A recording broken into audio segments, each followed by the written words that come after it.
Sir अपने बारे में। मैं अनिल कुमार पांडे यहाँ राजा बाजार में रहता हूँ। आज मैं प्रदेश के अध्यक्ष के रूप में निर्वाचित हुआ हूँ। प्रदेश अध्यक्ष के हुआ हूँ।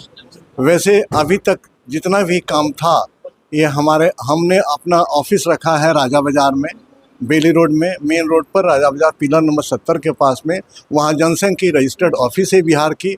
वहाँ पर कार्यकर्ता आते हैं, वहाँ मेंबर बनते हैं। वहाँ किसी तरह का पोस्टल हो, झंडा हो, सब कुछ अपना पेपर्स लेते हैं। और जो भी अपनी होती है कार्यकर्ता की एक कमेटी जो बनी हुई है उससे अपना गठन के बारे में, अपना उसको मजबूत करने के बारे में हम लोग प्रयास कर रहे हैं। और उसमें हर एक शनिवार को हम लोग लगभग कम से कम 3 घंटे 4 घंटे बैठते हैं। और इसकी स्ट्रेटेजी चल रही है कि पूरे और अगले एमएलए में नड्डा साहब से और अमित शाह से भी पत्राचार हुआ है। अगले उम्मीद है लगभग कम से कम 25-30 आदमियों का एमएलए में जरूर हम लोग खड़ा करेंगे, बिहार से केवल।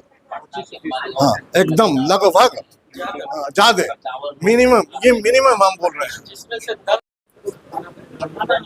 सर अखिल भारतीय जनसंघ को लेकर आज आप लोग एक बार पुनः समाज में जागृत हुए हैं, इसका क्या मकसद होगा? ऐसा नहीं है कि आज पुनः जागृत हुए हैं। बिहार में भी कुछ सिलेक्टेड कंस्टिट्यूएंसीज में जहां हमारा पॉकेट है वहां हम सालों भर सक्रिय हैं। आप उसको देख सकते हैं, आज भी सक्रिय हैं चूंकि चुनाव का वातावरण है। और पूरे प्रदेश के जो हमारे कार्यकर्ता हैं, सहानुभूति रखने वाले हैं, वो सब यहाँ इकट्ठे हुए हैं। इसलिए आज सूचना देने के लिए आप लोगों को भी बुलाया गया है।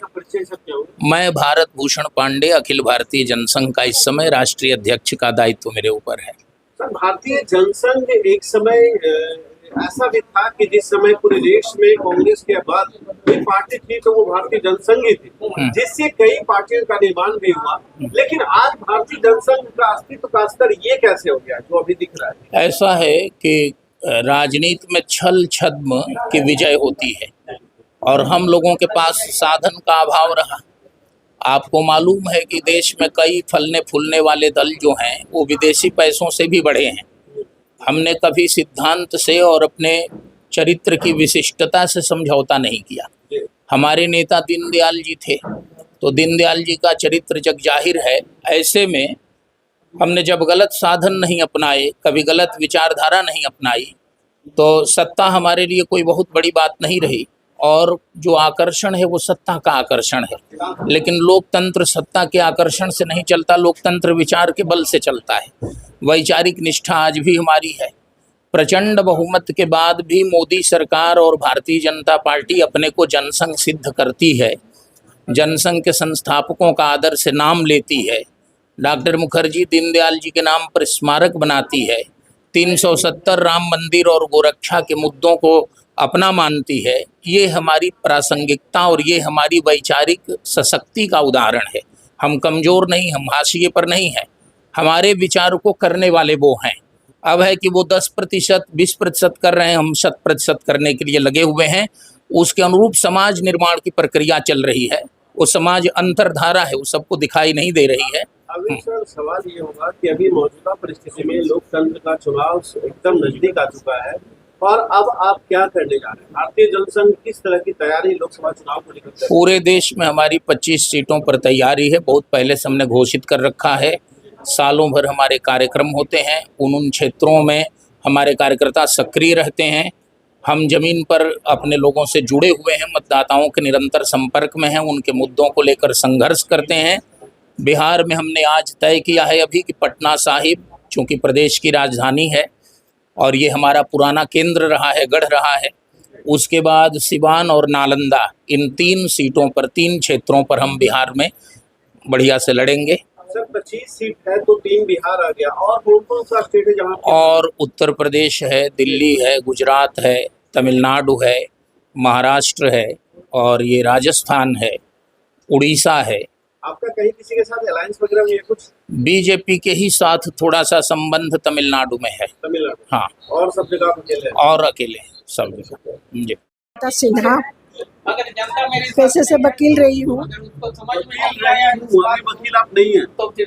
पार्टी में काम करते करते वकील रह गए। अच्छा अच्छा, नहीं नहीं, मतलब मैंने कुछ लोग- प्रायोरिटी मैंने हाई कोर्ट से वकालत का छोड़ करके पार्टी को काम किया नहीं, था। मेरा सवाल ऐसा इसलिए था क्योंकि लोग जो है दोनों प्रोफेशन को साथ में लेकर चलते नहीं, मैं सर्विस- पूर्णकालीन थी, बीजेपी की पूर्णकालीन सदस्य की तरह मैंने काम किया है। और मेरे साथ इस तरह से हुआ है कि पूरे भारतवर्ष में जब 89 में 10 गो महिला चुनाव लड़ी थी ना, तो बिहार की पहली महिला मैं फेस की थी। आज आखिर आप बीजेपी से क्या चाहते थे? बीजेपी से चाहते नहीं थे, मैं काम चाहती थी। मुझे काम नहीं है तो काम नहीं, तो मैंने काम ढूंढ लिया है। और नीतीश जी को बता देना है कि वो उनका जिला नहीं है। गठबंधन में बराबर मैनेज करके वो आते हैं। 2014 में वो टिकट मैनेज करके रामविलास जी से आए थे। जीता हुआ सीट रामविलास जी का कैंडिडेट भागा था। उसके बाद में 2019 में हमसे मैनेज करके आए हैं। बाहर का नालंदा का कैंडिडेट ही नहीं रहता है, बाहर से लड़ता है। इस बार फिर माले का कैंडिडेट लेके आए हैं और वो बाहर का कैंडिडेट है, पालीगंज का कैंडिडेट। संदीप सौरभ जी, हाँ, पालीगंज के है ना। और ये जो अभी कैंडिडेट है, जब चुनाव लड़ी थी 89 में, वो भी लड़े थे। मात्र 1200 वोट लाए थे, 1232 वोट लाए थे। उनको 3 बार सांसद बनाया, चौथी बार फिर उसी को भेज रहा है। इस बार आपके प्रत्याशी भी नालंदा से आ रहे हैं भारतीय जनसंघ के, क्या उम्मीद है, कैसा लग रहा है माहौल?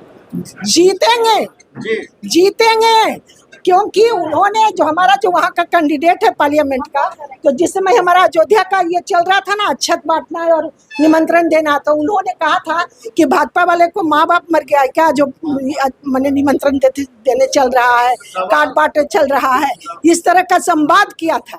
तो हम लोग ऐसे कैंडिडेट को नालंदा का कार्यकर्ता वोट नहीं करेगा। सवाल ये है मैडम, सवाल ये है कि आपके सामने बीजेपी के उम्मीदवार और महागठबंधन के उम्मीदवार दोनों कहीं ना कहीं काफी बड़े संगठनों से जुड़े हुए हैं। दूसरी चीज, नीतीश कुमार का नालंदा गढ़ माना जा रहा है 2005 के बाद से। कैसे आपके कैंडिडेट उनसे फाइट करेंगे? मैं तो बता रही हूँ ना कि नीतीश कुमार का गढ़ नहीं है, नीतीश कुमार का हथियाया हुआ सीट है। कोई लड़ने वाला कैंडिडेट सामने नहीं रहता। माले का कैंडिडेट जा रहे हैं तो माले के लोग वोट देंगे क्या? जो लाल झंडा क्षेत्र से निकल चुका है, वो लाल झंडा को लोग एक्सेप्ट करेंगे क्या? कदापि एक्सेप्ट नहीं करेंगे। आप क्षेत्र जाके देखिए कि वहाँ क्या लग रहा है। हमारा उसका जो गठबंधन का जो कैंडिडेट है, उसको कैसे लोग खदेड़ रहे हैं, जो जा करके देखिए। वहाँ कोई विकल्प नहीं रहता है जिसको जनता चुन सके। बोलता था लोग कि नोटा में वोट देंगे, तो हमने कहा कि भाई नोटा में वोट मत दो, हम आ रहे हैं। हम कार्यकर्ता के सम्मान के लिए आ रहे हैं। नोटा में वोट देने से तो ऐसा नहीं होगा कि रिजल्ट नहीं होगा, रिजल्ट तो होगा। ये तो बाक ओवर के लिए नीतीश जी मैनेज करके कैंडिडेट लाते हैं, अंदर से मिले हुए हैं महागठबंधन से।